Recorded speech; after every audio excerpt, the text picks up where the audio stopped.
الحمد لله نحمده ونستعينه ونستغفره ونعوذ بالله من شرور أنفسنا ومن سيئات أعمالنا من يهده الله فلا مضل له ومن يضلل فلا هادي له وأشهد أن لا إله إلا الله وحده لا شريك له وأشهد أن محمدًا عبده ورسوله أما بعد فإن خير الحديث كتاب الله وخير الهدي هدي محمد صلى الله عليه وسلم وشر الأمور محدثاتها وكل محدثة بدعة وكل بدعة ضلالة وكل ضلالة في النار رب اشرح لي صدري ويسر لي أمري واحلل عقدة من لساني يفقهوا قولي اللهم انفعنا بما علمتنا وعلمنا ما ينفعنا وزدنا علما رب أوزعني أن أشكر نعمتك التي أنعمت علي وعلى والدي وأن أعمل صالحا ترضاه وأصلح لي في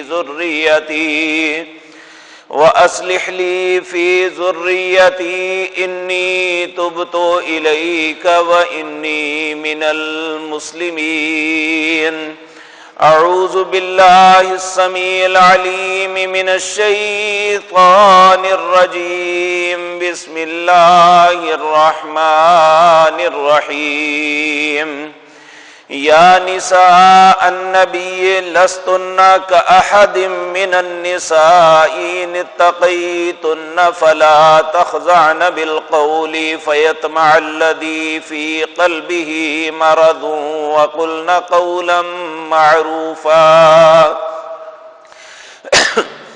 وقرن في بيوتكن ولا تبرجن تبرج الجاهلية الأولى وأقمنا الصلاة وآتينا الزكاة وأطعنا الله ورسوله إنما يريد الله ليذهب عنكم الرجس أهل البيت ويطهركم تطهيرا واذكرن ما يتلى في بيوتكن من آيات الله والحكمة إن الله كان لطيفا خبيرا.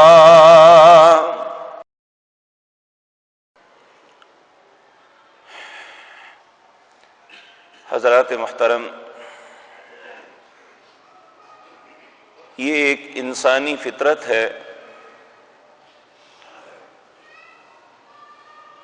جب کوئی انسان اچھا یا برا کوئی بھی کام کرتا ہے تو اس کے اندر احساس ہوتا ہے کہ میں اچھا کر رہا ہوں یا برا.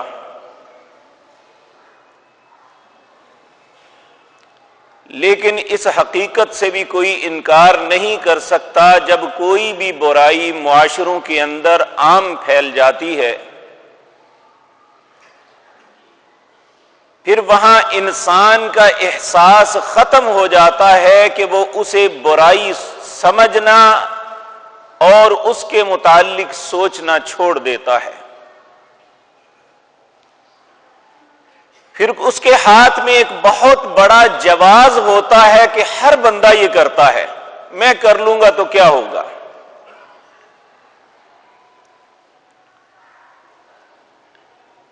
لیکن ہمیں یہ بات کبھی نہیں بھولنی چاہیے کہ وَلَن تَجِدَ لِسُنَّتِ اللَّهِ تَبْدِيلًا، اللہ جو قانون بناتا ہے دنیا میں کوئی لوگ نیک کام کرے یا برے وہ قانون نہیں بدلتا. وَلَن تَجِدَ لِسُنَّةِ اللَّهِ تَبْدِيلًا، اس کا قانون وہی رہتا ہے. انسان اپنے لیے گھاٹے یا نفع کا سودا کرتا ہے. اگر وہ بھلائی کی طرف قدم اٹھاتا ہے، نیک کام کرتا ہے، معاشروں میں نیک رویے پرورش پاتے ہیں، تو یہ انسانوں کے اپنے فائدے اور نفع کی بات ہے. کیونکہ اللہ رب العزت نے قانون بنایا ہے، ان الذین آمنوا وعملوا الصالحات لهم مغفرۃ واجر کریم. جو ایمان کے بعد نیک عمل کرتا ہے، اپنے آپ کو برائیوں سے بچاتا ہے، ہر قسم کی آلودگیوں سے اپنے آپ کو صاف رکھتا ہے، نیک اعمال ہی زندگی اس کی کا ایک ماٹو بن جاتا ہے، تو اللہ رب العزت کہتے ہیں لہم مغفرۃ واجر کریم، میں اسے معاف بھی کروں گا اور اس کے لیے اتنا عزت والا رزق دوں گا کہ وہ سوچ نہیں سکتا. لیکن اس کے برعکس جو شخص اللہ کے حکموں کا انکار کرتا ہے، وہ کسی بھی طریقے سے ہے، بعض انکار ہوتے ہیں انسان زبان سے کہتا ہے میں نہیں مانتا، لیکن مسلم معاشرے میں ایسا بہت کم ہوتا ہے. ایسے بھی لوگ ہوتے ہیں جو اپنے آپ کو ترقی پسند دہریے قسم کے لوگ، وہ انکار بھی کر رہے ہیں، لیکن عمومی رویہ یہ ہوتا ہے انکار نہیں کیا جاتا لیکن اس پہ عمل بھی نہیں کیا جاتا ہے.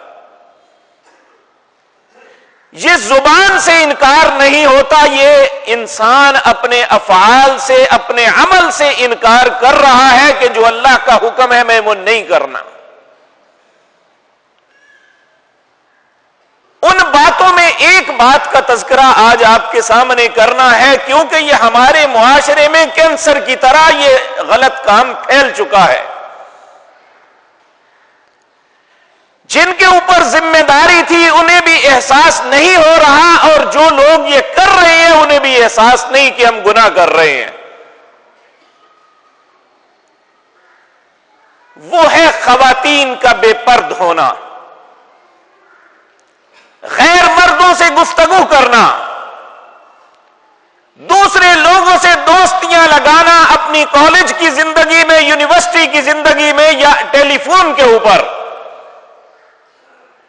یہ رویہ اتنا عام ہو چکا ہے کہ ماں کو بھی اپنی بیٹیوں کا رویہ غلط نہیں لگتا،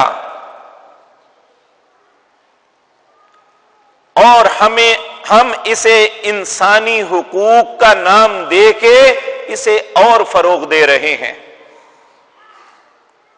اگر ہم مسلمان ہیں تو بحیثیت مسلمان اللہ نے ہماری رہنمائی کے لیے جو کتاب نازل کی ہے اس کا نام قرآن ہے، اور یہ ایک ایسی کتاب ہے جس کا ایک لفظ بھی ایسا نہیں ہے جس کے متعلق غلط کہنا تو دور کی بات ہے شک بھی کوئی کرے. کیونکہ اللہ نے چیلنج کیا تھا ذالک الکتاب لا ریب فیہ، یہ ایک ایسی کتاب ہے جس میں کوئی شک نہیں. اس کا یہ مطلب نہیں ہمیں منوانا ہے زبردستی، جس کے دل میں شک ہے نکال لے. یہ 1400 سال سے چیلنج کیا ہوا ہے، ذالک الکتاب لا ریب فیہ، یہ ایک ایسی کتاب ہے جس میں کوئی شک نہیں. لیکن ہدایت کسے دیتی ہے؟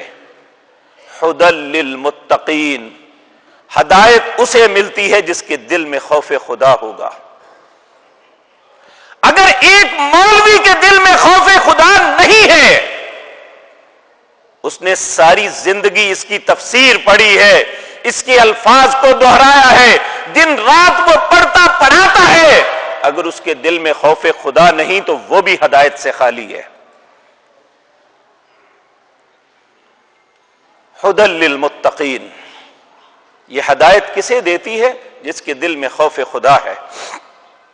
خوف خدا نکل جائے تو پھر اس کے حکم کی اہمیت بھی نہیں رہتی اور انسان کے دل میں یہ تجسس ہی باقی نہیں رہتا کہ مجھے بھی ہدایت طلب کرنی ہے۔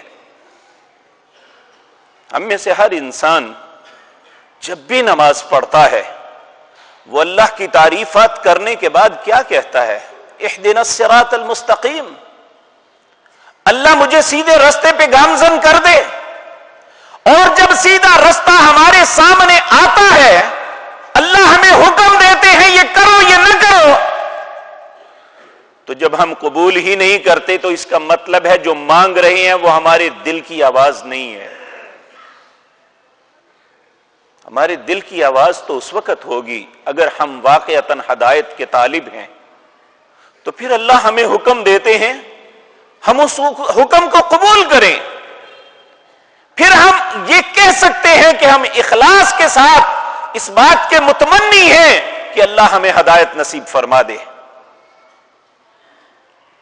لیکن جب میں اور آپ اپنی عملی زندگی کو دیکھتے ہیں تو ہم بہت سے معاملات میں قرآن کی واضح آیات کو دیکھنے کے باوجود ہم انہیں تسلیم کرنے کے لیے تیار نہیں ہیں۔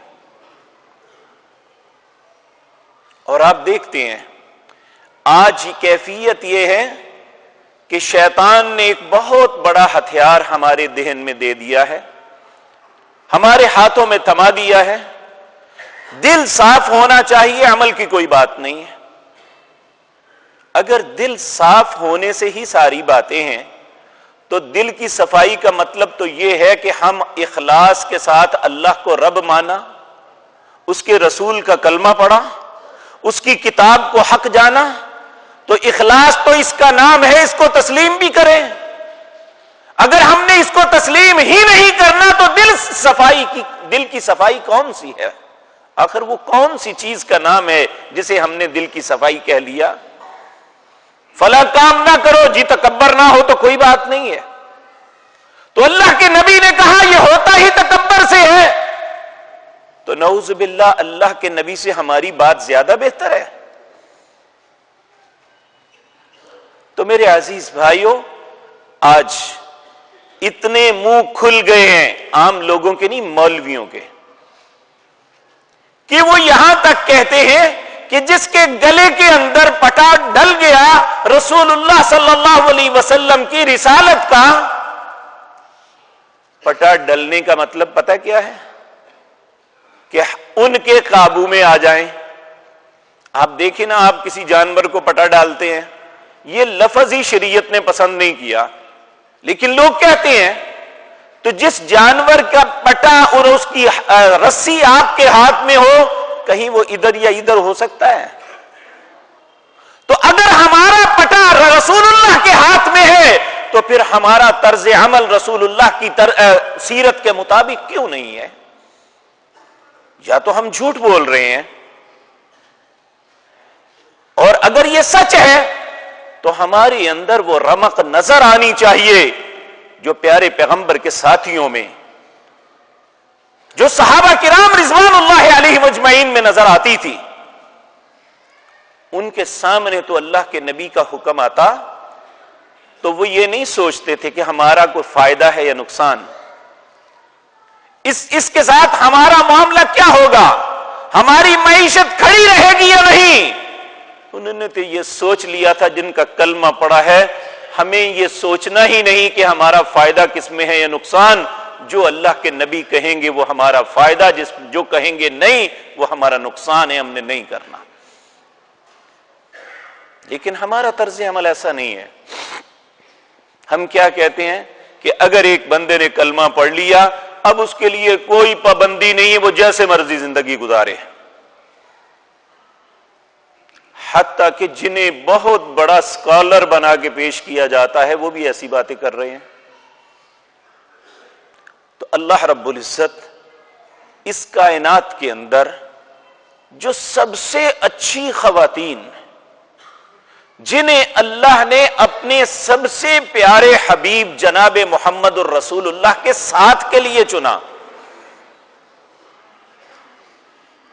ان کے متعلق یہ بات کرتے ہیں، کیا دنیا میں کوئی ایسا شخص ہے جو امہات المومنین کے متعلق یہ کہے کہ ان کے دل صاف نہیں تھے؟ اللہ رب العزت نے ساری امت کو کہہ دیا محمد الرسول اللہ کی ذات کے علاوہ کائنات میں جتنے لوگ ہو، النبی اولا بالمؤمنین من انفسہم وازواجہ امہات، یہ جو میرے نبی ہیں تمہیں اپنی جان سے زیادہ پیار کرتے ہیں اپنی امت کو، اور ان کی بیویاں تم سب کی مائیں ہیں۔ اور اللہ یہاں قرآن میں کہہ رہا ہے یا نساء النبی لستن کاحد من النساء، دنیا میں تم جیسی عورتیں میں نے بنائی ہی نہیں ہے، لستن کاحد من النساء، دنیا میں تم جیسی کوئی نہیں ہے۔ اور یہ انڈرسٹوڈ بات ہے، جو ان ماؤں پہ الزام لگائے، بہتان لگائے، ایک ماں پہ لگایا تھا منافقین نے، جن کا نام ام جی عائشہ صدیقہ رضی اللہ تعالی عنہا ہے، اور میرے اللہ رب العزت کو یہ بات اتنی بری لگی، اللہ نے آسمان سے قرآن نازل کر کے کہا ھذا بہتان عظیم، یہ میری بندی پہ جو الزام لگایا گیا ہے یہ بہتان عظیم ہے، اور جن لوگوں نے لگایا انہیں ملعون قرار دیا۔ ان ماؤں کو اللہ رب العزت کہہ رہے ہیں ہماری مائیں، ہماری بہنیں، ہماری بیٹیاں، یہ تو ان کی خاک پا بھی نہیں ہے کہ یہ کہیں کہ ہمارا دل صاف ہے، اس کے علاوہ ہمیں کوئی ضرورت نہیں ہے۔ اللہ کہتے ہیں یا نساء النبی، اے نبی کی عورتوں، لستن کاحد من النساء، 22واں پارہ اس کی آیت نمبر 2 سورۃ احزاب، اس کی آیت نمبر 32 اپنے گھروں میں اٹھا کے دیکھ لینا۔ یا نساء النبی، اے نبی کی عورتوں، نبی کی بیویوں، لستن کاحد من النساء، میں نے تم جیسی عورتیں کوئی نہیں بنائی، ان اتقیتن، اللہ کا ڈر پیدا کرو، اپنے دل میں خوف خدا۔ میں پچھلے جمعے بھی یہ بات عرض کی تھی، یہ اتنی عظیم نعمت ہے کہ پیارے پیغمبر جناب محمد الرسول اللہ صلی اللہ علیہ وسلم بھی اللہ سے دعا مانگا کرتے تھے۔ امام ترمذی رحمت اللہ علیہ نے اپنی کتاب جامع الدعاء میں اس دعا کا تذکرہ کیا ہے۔ آپ اللہ سے التجا کرتے، اللہم اقسم لنا من خشیتک ما تحول به بیننا وبین معصیتک، اے اللہ جب تو اپنا ڈر تقسیم کرنے لگے تو اس کا کچھ حصہ مجھے بھی دے دینا، تاکہ جب میں گناہ کرنے لگوں تو گناہ اور میرے درمیان تیرا ڈر آ جائے۔ انسان کو اگر کوئی چیز غلط کام سے، غلط حرکت سے، گناہ سے روک سکتی ہے تو وہ صرف اللہ کا ڈر ہے۔ اس لیے ہے کہا اللہم اقسم لنا من خشیتک ما تحول به بیننا وبین معصیتک وَمِن طَاعَتِكَ مَا تُبَلِّغُنَا بِهِ جَنَّتَكَ، جنت میں کیا چیز لے جاتی ہے؟ اے اللہ تو مجھے اپنی اطاعت کا جذبہ نصیب فرما تاکہ میں تیری فرما برداری کر کے جنت تک پہنچ جاؤں۔ تو جنت کے حصول کا رستہ، جنت کی چابی کیا ہے؟ اطاعت خداوندی، جو رب کہتے ہیں وہ مانے۔ اور اللہ رب العزت کیا کہتے ہیں؟ انہوں نے سب سے، اور نبی کریم صلی اللہ علیہ وسلم کی عورتیں، آپ کی ازواج، ہماری پیاری مقدس مائیں، ان کے متعلق اللہ کے نبی نے کہا کہ تمہاری عورتوں کی قدوہ ہیں۔ قدوہ کہتے ہیں جن کی پیروی کی جائے، جن کو دیکھ کے اپنی زندگی کا ڈھنگ بنایا جائے، جن کے طرز عمل پہ چلا جائے، جن کے قدموں پہ قدم رکھا جائے۔ تو دنیا جہان کی عورتوں کو یہ خطاب ہے، اگر وہ اس معاملے میں بالکل مبرہ نہیں ہے، باوجود نیکی کے، باوجود اللہ نے انہیں سب سے بہترین بنایا، پھر بھی اللہ انہیں کہہ رہا ہے ان اتقیتن، اللہ سے ڈرتی رہا کرو۔ کیونکہ یہ بات یاد رکھے، اس معاشرے کے بگاڑ اور سنوار میں سب سے بڑا کردار عورت کا ہے۔ جب عورت اپنے کردار کے اعتبار سے درست ہوگی تو اس معاشرے میں پیدا ہونے والا ہر شخص با کردار ہوگا۔ میں یہ بات پہلے عرض کر چکا ہوں، پیارے پیغمبر جناب محمد الرسول اللہ صلی اللہ علیہ وسلم نے یہ بات ارشاد فرمائی. آپ نے فرمایا میری ماں آمنہ سے لے کر میری ماں حوا تک ایک بھی ماں ایسی نہیں تھی جس نے کبھی کو غلط کام کیا ہو, اور جن کا نطفہ اتنا محفوظ ماں آمنہ تک آیا تو وہاں سے پھر ایسے ہی باکردار انسان کی توقع رکھی جا سکتی ہے. تو اسی طرح یہ بات یاد رکھیں, یہ مائیں ہی ایسی مقدس ہستیاں ہیں, اگر یہ اپنی عزت و عصمت کو محفوظ رکھیں اور ان عوامل کے قریب نہ جائیں جو ان کی عصمت کی پامالی کا سبب بنتی ہیں, تو پھر معاشرے میں بگاڑ نہیں آتا. آپ دیکھیں فتح مکہ کے موقع پر ایک خاتون آپ کے پاس آئی, بہت بڑی چادر لے کے بیٹھی ہوئی تھی, کہنے لگی یا رسول اللہ میں کچھ باتیں کرنی چاہتی ہوں مسلمان ہونے سے پہلے, اور اللہ نے بھی حکم دیا ہے یا ایھا النبی اذا جاءکم المؤمنات یبایعنک علی الا یشرکن باللہ شیئا ولا یسرقن ولا یزنین ولا یقتلن اولادہن ولا یاتین ببہتان یفترینہن بین ایدیہن وارجلہن ولا یعصینک فی معروف فبایعہن واستغفر لہن اللہ. آپ کے پاس یہ عورتیں آئیں بیعت کے لیے کہ ہم مسلمان ہونا چاہتی ہیں, تو ان سے پہلے ان باتوں کی صفائی لو. الا اللہ یشرکن باللہ شیئا, اللہ کے ساتھ شرک نہیں کرنا, ولا یزنین, زنا نہیں کرنا. نبی کریم صلی اللہ علیہ وسلم نے یہ باتیں اس خاتون کے سامنے بھی کہی. وہ بڑی بے باک عورت تھی, بہت بڑے خاندان سے اس کا تعلق تھا. آپ نے فرمایا بیوی شرک نہیں کرنا. کہنے لگی یہ سوچ کے آئی ہوں مسلمان تو ہونا ہی اس لیے کہ شرک نہیں کرنا, پہلے سب کچھ کیا تھا. آپ نے کہا زنا نہیں کرنا. کہنے لگی کوئی آزاد عورت بھی ایسا کرتی ہے؟ یہ تو کمینے لوگوں کا کام ہے, یہ اسلام سے قبل کی بات ہے.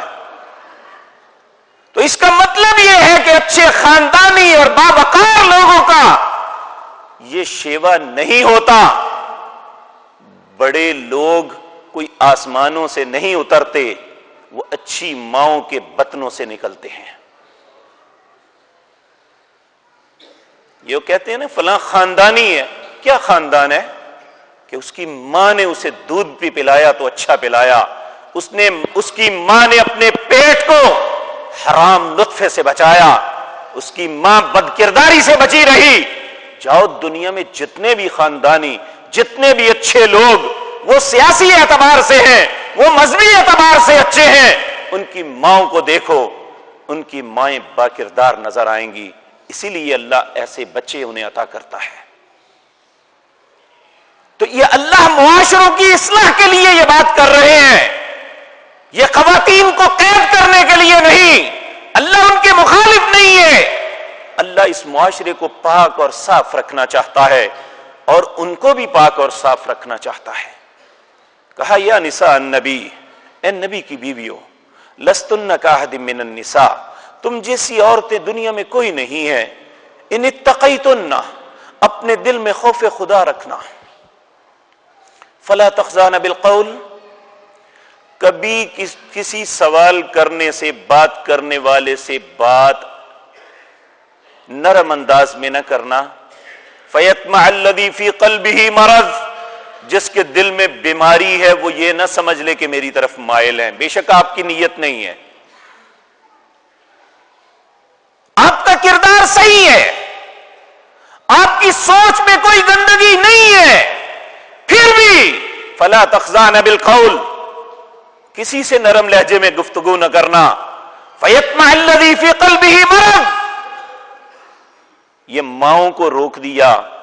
حالانکہ سارے صحابہ اپنی ماؤں کو, اپنی ماؤں سے زیادہ ان ماؤں سے محبت اور ان کا احترام اور ان کی قدر کرتے تھے. اس کے باوجود کہا فلا تخضعن بالقول. ہم کہتے ہیں ٹیلی فون پہ بات کرنے میں کیا حرج ہے, اس سے کیا فرق پڑتا ہے؟ نبی کریم صلی اللہ علیہ وسلم کا ارشاد ہمیں مد نظر رکھنا چاہیے. آپ نے فرمایا آنکھ بھی زنا کرتی ہے، زبان بھی زنا کرتی ہے، ہاتھ بھی زنا کرتا ہے۔ تعجب سے صحابہ نے پوچھا اے اللہ کے رسول آنکھ کا زنا کیا ہے؟ آپ نے فرمایا غیر عورت کو دیکھنا یا غیر عورت کا غیر مرد کو دیکھنا یہ آنکھوں کا زنا ہے۔ کہا یا رسول اللہ صلی اللہ علیہ وسلم زبان کا زنا کیا ہے؟ کہا ہے باہم گفتگو کرنا، فضول باتیں آپس میں کرنا، دوستیاں لگانا۔ کہا یہ زبان کا زنا ہے۔ کہا ہاتھ کا زنا کیا ہے؟ کہا دوسرے کے جسم کو چھونا، یہ ہاتھ کا زنا ہے۔ اور اگر یہ سارا کچھ زنا ہے تو پھر اس کا ارتکاب ہمارے معاشرے میں کتنا ہو رہا ہے، اور ہمیں اسے گناہ تصور نہیں کر رہے، ہمارے ذہنوں میں یہ خباثت نہیں ہے، ہمارے ذہنوں میں یہ بد کرداری نہیں ہے۔ حالانکہ مالک نے سورۃ نساء کے اندر یہ بات ارشاد فرمائی، کہا ایسے مردوں سے مت شادی کرو اپنی پاک باز بیٹیوں کی جو ظاہراً یا چھپ کے دوستیاں کرتے ہیں، اور اچھے بیٹوں کو منع کیا ایسی خواتین سے شادی کرنے کا جو چھپ کے یا ظاہراً دوسرے مردوں کے ساتھ دوستی لگاتی ہیں۔ کہا مت شادی کرو ان سے، تمہاری اولاد میں فرق آ جائے گا۔ تو جب اللہ نے اتنا معاشرے کو خوبصورت بنانے کے لیے یہ بہترین نسخہ بتایا ہے تو ہم مرد خصوصاً سمجھتے ہیں داغ لگے گا اسے، ہمارا کیا ہے؟ امام شافعی رحمت اللہ علیہ نے کہا کوئی انسان کسی کی بیٹی کے ساتھ، کسی کی بہن یا کسی کی ماں کے ساتھ بدکاری کرنے سے پہلے یہ سوچ لے کہ وہ کمیٹی ڈال رہا ہے، ایک دن یہ کمیٹی اس کے گھر میں نکلے گی۔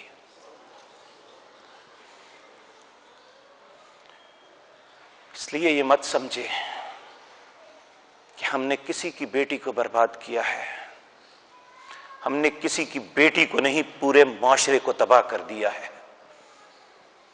اور میں اپنی بیٹیوں سے بھی، اپنی بہنوں سے بھی، اپنی ماں سے بھی یہ التماس کروں گا، اگر اللہ کے نبی کی بیٹیاں، اللہ کے نبی کی بیویاں اس معاملے میں مبرہ نہیں ہیں تو ہمیں بھی اپنے معاملات، اپنے طرز عمل کے معاملے میں غور کرنا چاہیے کہ ہم معاشرے میں کیا کردار ادا کر رہی ہیں۔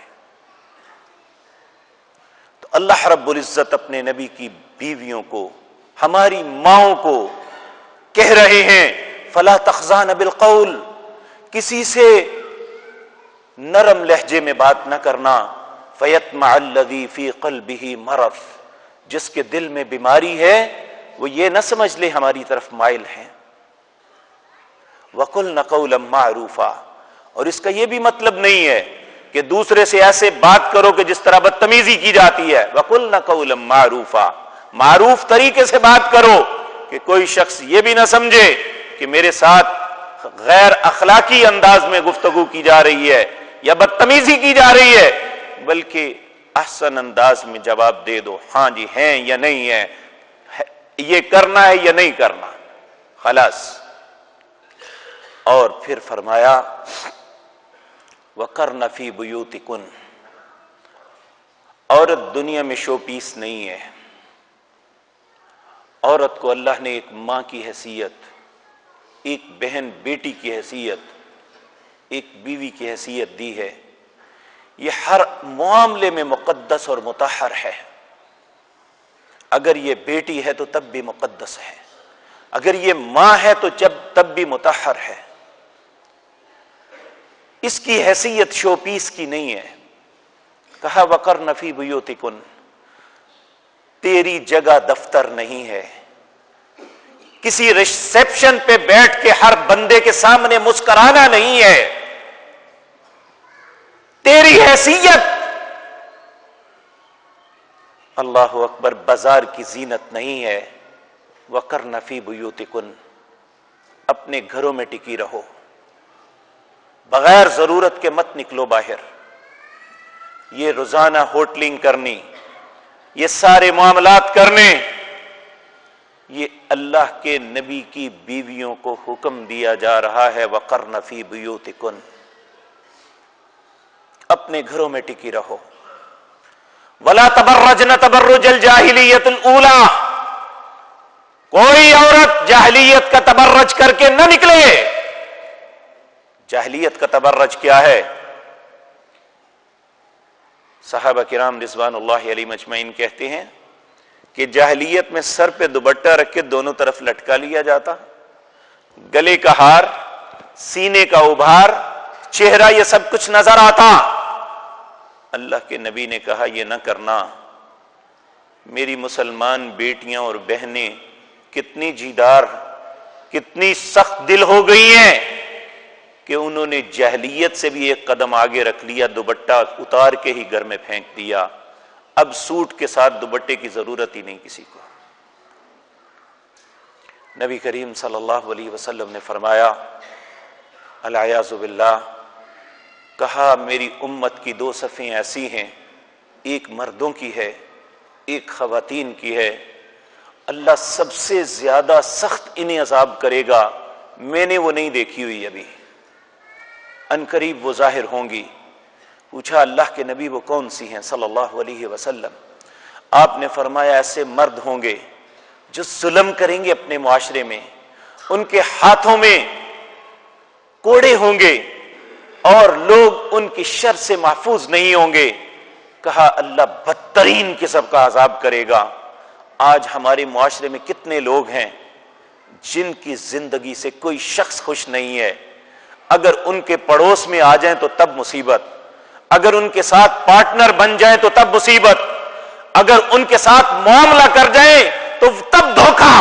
یہ سارا کچھ اللہ کے نبی نے 1400 سال پہلے بتایا تھا۔ ہم سمجھتے ہیں ہم بڑے چلاک ہیں، ہم بڑے مکار ہیں، کوئی شخص ہماری چلاکی کا مقابلہ نہیں کر سکتا۔ اللہ کے نبی نے کہا بدترین عذاب کے مستحق ہوں گے جو ہر وقت انسانوں کی اذیت کی کوشش کریں گے، وہ حکمرانوں میں ہو یا عوام الناس میں ہو۔ اور دوسرا فرمایا خواتین وہ کاسیاتن عاریاتن مائلاتن ممیلاتن، ایسی عورتیں ہیں لباس تو پہنا ہوگا، لباس کے اندر سے جسم نظر آئے گا۔ کیا آج ایسا نہیں ہے؟ کاسیاتن عاریاتن مائلاتن ممیلاتن، سروں پہ جوڑے رکھے ہوں گے، بختی اونٹوں کی طرح اپنے سروں کو جھکا کے مٹک مٹک کے چلیں گی، لوگوں کو اپنی طرف مائل کریں گی اور خود لوگوں کی طرف مائل ہوں گی۔ کہا اللہ ان کو بدترین قسم کا عذاب کرے گا۔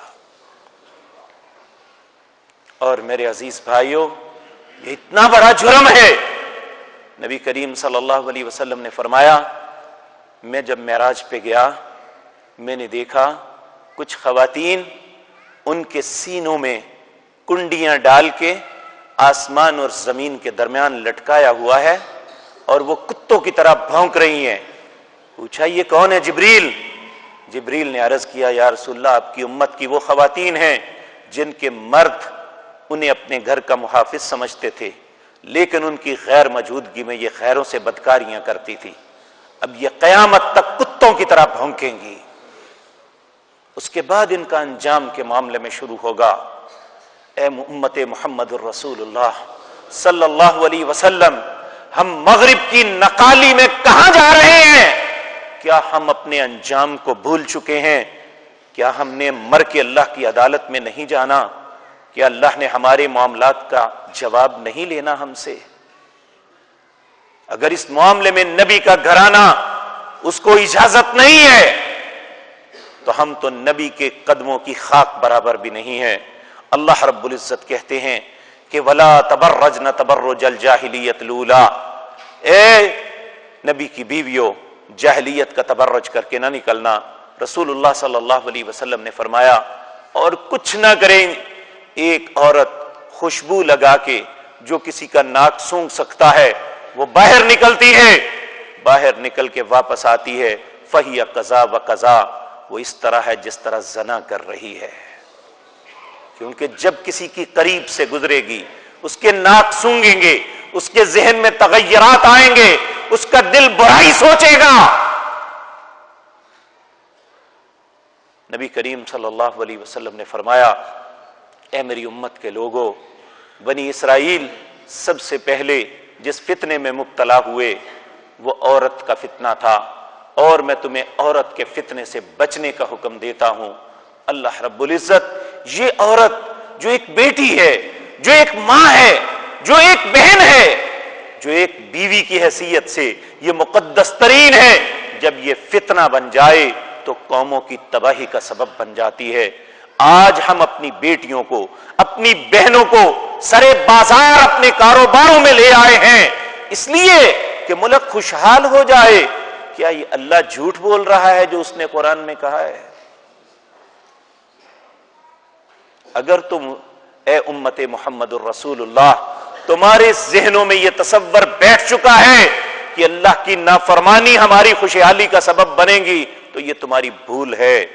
اللہ نے قرآن میں کہا سورۃ طٰہٰ کے اندر وَمَنْ أَعْرَضَ عَنْ ذِكْرِي فَإِنَّ لَهُ مَعِيشَةً ضَنْكًا، اگر میرے ذکر سے اعراض کر جاؤ گے تو میں تمہاری معیشت تم پہ تنگ کر دوں گا۔ آج سارے شہر میں بینر لگے ہوئے ہیں کہ چھوٹا خاندان، ملک خوشحال۔ کیا رزق کی تقسیم ہمارے ہاتھوں میں آ گئی ہے؟ مالک نے تو بنی اسرائیل سورت میں کہا وَلَا تَقْتُلُوا أَوْلَادَكُمْ خَشْيَةَ إِمْلَاقٍ، اپنی اولاد کو معاش کے ڈر سے مت قتل کرنا۔ نَحْنُ نَرْزُقُكُمْ وَإِيَّاهُمْ، اگر میں تمہیں رزق دے سکتا ہوں تو ان کا رزق بھی میرے ہاتھ میں ہے۔ کیا یہ سارے شیطان کا کھیل ہمارے ملک میں ہی کھیلا جانا ہے؟ کہ یہ جتنی غیر ملکی امداد لیتے ہیں وہ انہی شرائط کی بنیاد پہ آپ لے رہے ہیں؟ یاد رکھیں یہ حکومت کے جھولے زیادہ دن نہیں ملیں گے۔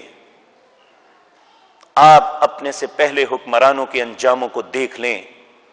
اگر اللہ کی نافرمانی ہی کرنی ہے تو پھر کیا ضرورت پڑی تھی اس ملک کو کلمہ لا الہ الا اللہ کا نام لینے کی؟ جو کچھ ہندوستان میں ہو رہا ہے اگر یہاں بھی وہی کچھ ہونا تھا کیا ضرورت تھی اس ملک کی؟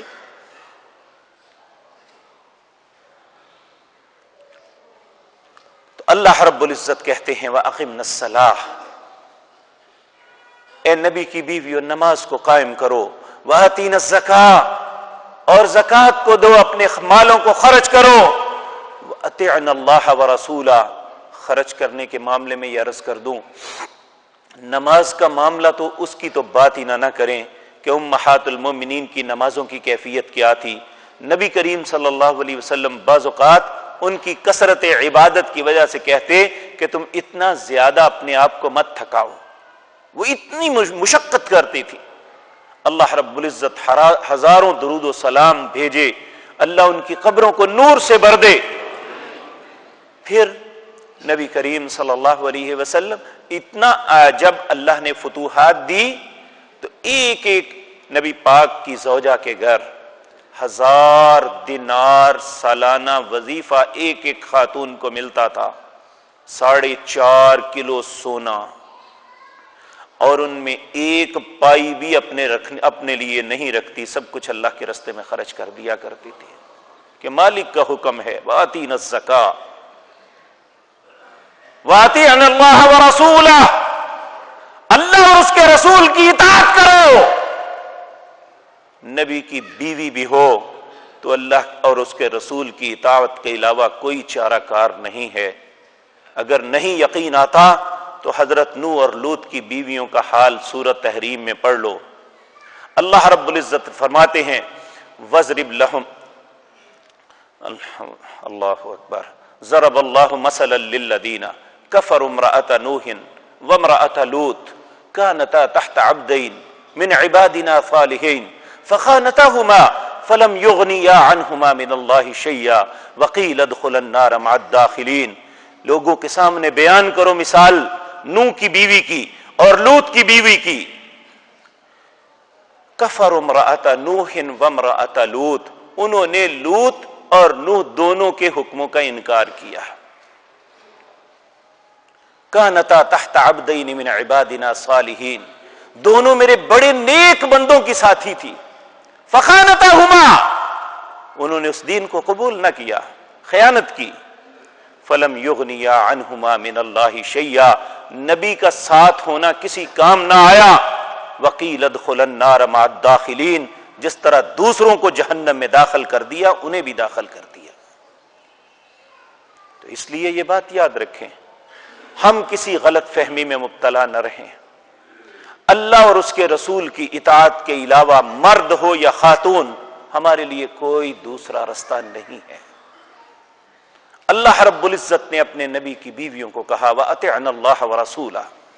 اور یہ سب کچھ کیوں پابندی لگائی جا رہی ہے، یہ کیوں کہا جا رہا ہے؟ اللہ رب العزت اس کی سبب بیان کرتے ہیں لِيُذْهِبَ إِنَّمَا يُرِيدُ اللَّهُ، بے شک اللہ کا ارادہ یہ ہے لِيُذْهِبَ عَنْكُمُ الرِّجْسَ أَهْلَ الْبَيْتِ، اہل بیت سے پلیدی کو بالکل صاف کر دو. وَيُطَهِّرَكُمْ تَطْهِيرًا، اور انہیں پاک اور صاف بنا دو. اور پھر کہا وَاذْكُرْنَ مَا يُتْلَى فِي بُيُوتِكُنَّ، اس چیز کی تلاوت کرو، پڑھو، اسے سمجھو، اس پہ تدبر حاصل کرو جو تمہارے گھروں میں نازل ہوتی ہے. یعنی اللہ کی طرف سے وحی تمہارے گھروں میں آتی ہے. جن گھروں میں وحی آتی ہے انہیں کہا وَاذْكُرْنَ مَا يُتْلَى فِي بُيُوتِكُنَّ مِنْ آيَاتِ اللَّهِ وَالْحِكْمَةِ، جو اللہ کی آیات آتی ہے یا حکمت تمہارے خامد جناب رسول اللہ صلی اللہ علیہ وسلم کی حکمت والی باتیں ہیں، ان کو پڑھو، ان کو دیکھو، ان کے مطابق عمل کرو. اللہ اکبر. ان اللہ کان لطیفا خبیرا، جان لو اللہ باریک سے باریک چیز سے بھی خبرگیر ہے، اس سے کوئی چیز چھپی ہوئی نہیں. کس کا دل صاف ہے، کس کے دل میں میل ہے، کون اچھا عمل کرنے والا ہے، کون ظاہراً اپنے آپ کو ملمہ سازی کر رہا ہے، کون شخص زبان کا صرف شاہ سوار ہے، اور کون شخص اپنے دل سے بھی اللہ اور اس کے رسول کی فرما برداری کر رہا ہے. اللہ سب باتوں کو خوب جانتا ہے. اللہ سے دعا ہے اللہ ہمیں اپنی فرما برداری میں زندہ رکھے، اپنی نبی کی اطاعت میں زندہ رکھے. ہمارے معاشرے کی اصلاح، ہمارے ملک کی خیر، ہمارے معاملات کی بہتری اللہ اور اس کے رسول کی اطاعت میں ہے. اللہ ہم سب کو اس کی توفیق عطا فرمائے. اقول قولی ھذا واستغفر اللہ لي. ان الحمد لله نحمده ونستعينه ونستغفره ونعوذ بالله من شرور انفسنا ومن سيئات اعمالنا، من يهده الله فلا مضل له ومن يضلل فلا هادي له، واشهد ان لا اله الا الله وحده لا شريك له، واشهد ان محمدا عبده ورسوله. اللهم صل على محمد وعلى آل محمد كما صليت على إبراهيم وعلى آل إبراهيم إنك حميد مجيد. اللهم بارك على محمد وعلى آل محمد كما باركت على إبراهيم وعلى آل إبراهيم إنك حميد مجيد. ایک بھائی نے کہا ہے کہ میرے ابا جنا اسپتال میں ہیں، ان کے لیے دعا کریں، اللہ انہیں صحت کاملہ عاجلہ عطا فرمائے. یہ ایک بھائی نے کہا ہے کہ میری بیٹی بہت بیمار ہے، کافی دنوں سے اس کا بخار نہیں اترتا، اللہ اس بیٹی پر رحم فرمائے اور سب مسلمانوں پر رحم فرمائے. یہ ایک بھائی نے کہا ہے میری جوان بھتیجی اچانک وفات ہو گئی ہے، اللہ رب العزت آپ کو صبر جمیل عطا فرمائے اور یہ آپ کے لیے آخرت میں صدقہ جاریہ بنائے اور اس کا بہتر نعم البدل عطا فرمائے. ایک بھائی نے کہا ہے کہ دعا کریں اللہ میرے والدین کو جنت الفردوس میں جگہ عطا فرمائے، اللہ سب کے ماں باپ پر رحم فرمائے، جو فوت ہو چکے انہیں جنت الفردوس عطا فرمائے، جو زندہ ہیں انہیں ان کی اولادوں کو دین کے ساتھ سلامتی اور عافیت والی زندگی عطا فرمائے. یہ کہا ہے کہ نظر کی حقیقت بیان کرے، کیا نظر بد لگنے سے انسان مر جاتے ہیں؟ ہاں، نبی کریم صلی اللہ علیہ وسلم نے فرمایا میری امت کے اندر بہت سے لوگ نظر کی وجہ سے مریں گے. بلکہ حضرت نعمان کے والد بشیر یہ بڑے خوبصورت صحابی تھے، یہ بیمار ہو گئے، بڑے سخت بیمار ہوئے، تو ان کا بخار نہیں اترتا تھا، تکلیف ختم نہیں ہوتی تھی. تو آپ ان کو دیکھنے کے لیے گئے، جب وہاں گئے تو آپ کی کیفیت دیکھ کے کہا کہ بشیر کوئی بات بتاؤ، کسی نے کوئی بات تو نہیں کی؟ تو وہ سوچ میں پڑ گئے، کہنے لگے ہاں یا رسول اللہ، ایک مرتبہ میں فلاں حوض پہ نہا رہا تھا تو فلاں شخص گزرا، اس نے مجھے دیکھ کے کہا اف، یہ کسی مرد کا بھی اتنا خوبصورت جسم ہو سکتا ہے؟ یعنی وہ بڑے وائٹ رنگ کے، بڑا خوبصورت جسم تھا ان کا۔ تو کہتے ہیں اس کے بعد مجھے تکلیف ہو گئی، آپ نے اس بندے کو بلایا اور اسے کہا تو اپنے بھائی کو قتل کرنے لگا ہے؟ وہ کہنے لگا اللہ اکبر، اعوذ باللہ من الشیطان الرجیم، یا رسول اللہ میں کیوں اپنے بھائی کو قتل کروں گا؟ آپ نے فرمایا تم نے یہ کہا ہے جب تمہیں کوئی چیز اچھی لگے تو کہو ما شاء اللہ لا قوت الا باللہ، تو پھر وہ نظر نہیں لگتی۔ ضروری نہیں ہوتا نظر بد ہی ہو، کو بری نظر سے دیکھے، بعض اوقات انسان پیار کے ساتھ بھی کسی کی طرف دیکھتا ہے اور کوئی لفظ زبان سے نکالتا ہے تو وہ اسی طرح ہو جاتا ہے۔ تو آپ نے فرمایا جب کوئی اچھی چیز دیکھو جو تمہارے دل کو اچھی لگے تو کہو ما شاء اللہ لا قوت الا باللہ، پھر وہ نظر نہیں لگے گی۔ تو آپ نے فرمایا اگر کوئی بندے کا پتہ چل جائے کہ فلاں بندے کی نظر لگی ہے، آپ نے اسے کہا تم اپنا وضو کرو تو وضو کا جو پانی بچے گا تم اچانک جا کے اس کے منہ پہ مار دو۔ اس نے ایسا کیا تو یہ ٹھیک ہو گیا۔ یہ تو تب ہوتا ہے جب پتہ چل جائے کہ فلاں بندے کی نظر لگی ہے۔ تو اگر خدا نخواستہ نہیں پتہ چلتا، انسان کو نہیں پتہ چلا کہ یہ نظر کس کی لگی ہے، تو پھر جبریل نے نبی کریم صلی اللہ علیہ وسلم کو ایک دم سکھایا تھا۔ اس کے کلمات یہ ہیں بسم اللہ ارقیکا من کل شیء یؤذیکا من شر کل نفس او عین حاسد اللہ یشفیکا بسم اللہ ارقیکا۔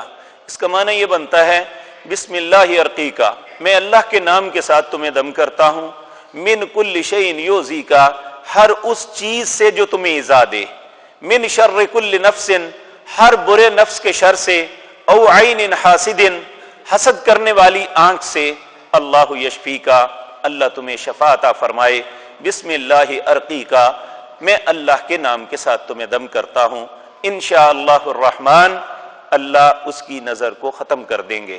اسی طرح اگر اس سے بھی آسان تو وہ معوذتین، وہ دو صورتیں جن کے اللہ سے پناہ طلب کی جاتی ہے، قل اعوذ برب الفلق، قل اعوذ برب الناس، یہ ان کو پڑھ کے ان پہ دم کیا جائے، یا پانی کے اوپر یہ تھوک کے اس پانی کے چھینٹے مارے جائیں تو اللہ رب العزت اس پہ رحم فرما دیں گے۔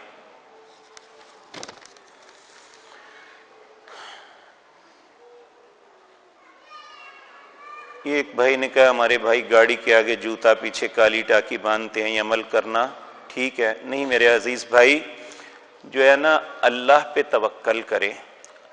عرب لوگ جب بھی کوئی اچھا مکان بناتے ہیں، ہم لکھتے ہیں ھذا من فضل ربی، وہ لکھتے ہیں ما شاء اللہ تبارک اللہ، ان کی خوبصورت گاڑیوں کے پیچھے بھی لکھا ہوتا ہے یہ جو اللہ نے چاہا تبارک اللہ، اللہ تجھے برکت عطا فرمائے۔ جب بھی کوئی انسان پڑھے گا اس کے لیے زبان سے دعا نکلے گی۔ آپ دیکھیں نا جب کوئی گاڑی آگے آپ کے چل رہی ہوتی ہے تو اس پہ جو لکھا ہوتا ہے انسان بار بار اس کے پڑھتا ہے، وہ زبان سے نہ بھی پڑھے اس کے ذہن میں بار بار وہ لفظ گھومتے ہیں، اگر وہ برے ہیں تو وہ تب بھی، اگر وہ اچھے ہیں تب بھی۔ تو وہ لوگ لکھتے ہیں ما شاء اللہ تبارک اللہ، یہ لفظ بہترین ہے اس معاملے میں۔ جب بھی آپ کوئی اچھی چیز لیتے بناتے ہیں اور اسے ان نظروں سے بری چیزوں سے بچانا چاہتے ہیں تو پھر اللہ سے برکت کی دعا مانگے، اور اللہ ہی کے ہاتھ میں قوت و طاقت ہے، وہ اسے مصیبت سے بھی بچا سکتے ہیں اور اسے محفوظ بھی رکھ سکتے ہیں۔ یا اتنا لفظ لکھتے ہیں ما شاء اللہ لا قوت الا باللہ، یہ بہتر ہے کہ آپ اسے جوتے کے یا ٹاکی کے حوالے کریں۔ بلکہ یہاں تک کہ اعوذ باللہ من الشیطان الرجیم، لوگ جب جہاز یا گاڑی پہ سفر کرتے ہیں تو ایک کالی ٹاکی لے کے اس میں کچھ پیسے رکھ کے باندھ لیتے ہیں، کہتے ہیں امام ضامن باندھا ہے۔ کیا ہمارا رب مر گیا ہے؟ ہماری ضمانت اماموں کے ہاتھ میں آ گئی ہے؟ کیا اللہ کی ضمانتیں ختم ہو گئی ہیں؟ نبی کریم صلی اللہ علیہ وسلم سفر کرتے تو پڑھتے اللہ اکبر سبحان الذی سخر لنا ھذا وما كنا له مقرنین۔ تو یہ وہ دعائیں جو ہمارے نبی نے ہمیں سکھائی ہیں، کاش ہم مسلمان اپنے نبی کو سچا سمجھ لیں۔ تو آپ کہیں گے ہم سچا سمجھتے ہیں، اگر سمجھتے ہیں تو پھر یہ سب کچھ کیوں کرتے ہیں؟ ہمیں اللہ سے ڈرنا چاہیے۔ اگر مرد اور عورت دونوں نکاح کی نیت سے رب کائنات کو گواہ بنا کر ایک دوسرے کو قبول کریں تو ایک دوسرے سے نکاح ہو جاتا ہے۔ میرے عزیز بھائی، نبی کریم صلی اللہ علیہ وسلم کی سنت سے ہٹ کے کوئی بھی کام کیا جائے تو نہیں ہوتا۔ نبی صلی اللہ علیہ وسلم کا فرمان ہے لا نکاح لمن لا ولی لہ، اگر نکاح کے اندر عورت کی طرف سے ولی شامل نہیں ہے تو پھر وہ نکاح نہیں ہے۔ اگر اس کا بیٹی کا ولی شامل ہے تو پھر وہ ایک دوسرے کو قبول کر لیتے ہیں، تو وہ گواہ مردوں کو بنائیں۔ اللہ رب العزت تو گواہ ہیں ہی ہیں، وہ انسان سمجھے یا نہ سمجھے، اللہ تو سب کچھ دیکھ رہے ہیں، انہی کے سامنے ہو رہا ہے، کوئی اچھا کر رہا ہے یا برا۔ تو اس لیے یہ فضول باتیں ہیں جو ہم اپنے ذہن میں خود ہی اختراع کرتے ہیں۔ رسول اللہ صلی اللہ علیہ وسلم کا طریقہ بہترین طریقہ ہے۔ نبی اللہ رب العزت آپ ہر خطبے میں کہتے ان احسن الکلام کلام اللہ، سب سے بہتر کلام اللہ کی کلام ہے۔ وخیر الحدی حدی محمد صلی اللہ علیہ وسلم، بہترین طریقہ دنیا کے اندر محمد الرسول اللہ کا طریقہ ہے۔ تو ہمیں اس طریقے کو چھوڑ کے ایک اپنی طرف سے نیا طریقہ ایجاد کرنے کا کوئی حق نہیں ہے۔ تو اللہ رب العزت ہم پہ رحم فرمائے۔ ہمارے نمازی بزرگ تھے محمد شریف صاحب، قضاء الہی سے وفات پا گئے ہیں۔ نماز کے بعد انشاءاللہ ان کا جنازہ پڑھیں گے۔ اور ہمارے ایک ساتھی مدینہ یونیورسٹی میں پڑھتے ہیں حافظ عمیر صاحب، ان کی والدہ محترمہ قضاء الہی سے وفات پا گئی ہیں۔ انا للہ و انا الیہ راجعون۔ تو انہوں نے آپ سے اسپیشلی گزارش کی ہے کہ ان کی والدہ کے لیے سب مسلمان ماؤں بہنوں عزیزوں بزرگوں کے لیے دعا کریں، جو بھی فوت ہو گئے اللہ سب پہ رحم فرمائے۔ اللہم انصرنا ولا تنصر علینا واعزنا ولا تذلنا وزدنا ولا تنقصنا وارحمنا انت مولانا فانصرنا علی القوم الکافرین۔ یہ ایک اعلان تھا، جامعہ مسجد محمدی پی بی ماڈل سکول حافظ آباد روڈ پہ ترجمۃ القرآن کلاس ختم ہو رہی ہے اور آخری درس حافظ عبدالسمیع صاحب دیں گے، تو انہوں نے آپ سے التماس کی ہے جو ساتھی شوق رکھتے ہیں وہاں پہ تشریف لے جائیں۔ اللہم انصرنا ولا تنصر علینا واعزنا ولا تذلنا وزدنا ولا تنقصنا وارحمنا انت مولانا فانصرنا علی القوم الکافرین۔ اللہم انصر الاسلام والمسلمین، اذہب الباس رب الناس واشف انت شافی لا شفاء الا شفاؤک شفاء لا یغادر سقما۔ اللہم اشفنا بشفائک وداونا بدوائک واغننا بفضلک عمن سواک یا واسع الفضل یا واسع المغفرہ۔ ربنا آتنا فی الدنیا حسنۃ وفی الآخرۃ حسنۃ وقنا عذاب النار۔ اللهم اغفر لجميع المسلمين والمسلمات والمؤمنين والمؤمنات الأحياء منهم والأموات۔ سبحان ربك رب العزة عما يصفون وسلام على المرسلين والحمد لله